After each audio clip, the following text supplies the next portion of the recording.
Terima kasih, selamat siang saudara-saudara anggota KSBC di seluruh Indonesia.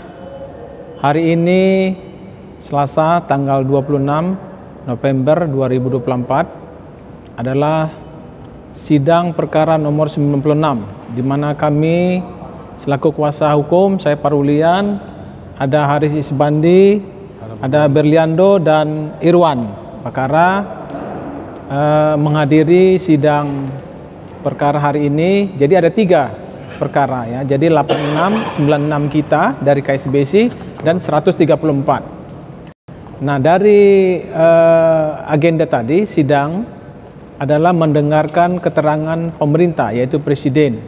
Jadi dalam hal ini ada 4 menteri yang mewakili pemerintah.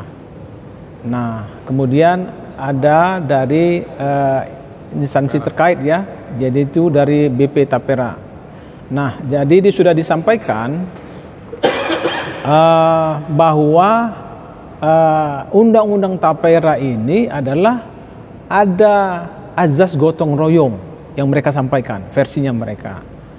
Nah, jadi azas gotong royong yang dibebankan kepada masyarakat luas, yaitu rakyat Indonesia. Dalam hal ini kan kalau Undang-Undang Tapera itu pesertanya adalah pekerja penerima upah, kemudian ada pengusaha, kemudian juga pekerja mandiri.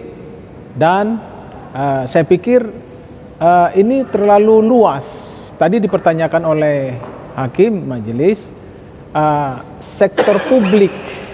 Nah, sektor publik ini apakah mulai dari presiden, DPR, pejabat eselon 1, 2, 3, apakah seluruh ASN? Ini yang tidak jelas. Jadi itu gambaran yang tadi disampaikan, karena tadi disampaikan juga dijelaskan belum secara komplit. Nah, beberapa hal tadi direspon oleh majelis hakim bahwa terkait dengan kasus Taperum yang diinformasikan ada 124.000 yang bermasalah, itu sampai sekarang belum ada penjelasan. Dan itu sebenarnya disampaikan di persidangan hari ini, itu tapi tidak disampaikan. Nah, kemudian kata wajib itu mereka seolah-olah tidak disampaikan seolah-olah keharusan. Padahal pengertian wajib itu adalah kalau di undang-undang itu adalah setiap peserta wajib harus. Nah, sementara undang-undang Tapera ini adalah di pasal 7 ayat 1 itu menyatakan bahwa peserta itu wajib. Nah, kalau kita pahami namanya menabung itu adalah tidak wajib, artinya dapat. Itu tadi yang jadi penjelasan dari beberapa poin penegasan dari majelis hakim. Nah, terkait dengan tadi penjelasan dari pihak terkait, dalam hal ini BP Tapera menyatakan bahwa apabila peserta tidak mendapatkan misalnya perumahan sebagaimana yang diwajibkan dalam undang-undang ini, itu disebut dengan penabung mulia. Jadi luar biasa istilah ini. Jadi ditambah lagi ada istilah penabung mulia.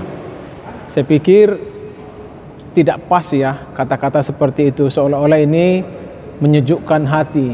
Padahal sebenarnya gugatan kita dan teman-teman perkara yang lain juga mengeluhkan sebenarnya seberapa jauh sebenarnya kemampuan pekerja untuk dipotong tabungannya. Ini kan ada 3%, 2,5% pekerja, kemudian 0,5 dari pengusaha. Dan ini sekarang jadi problem.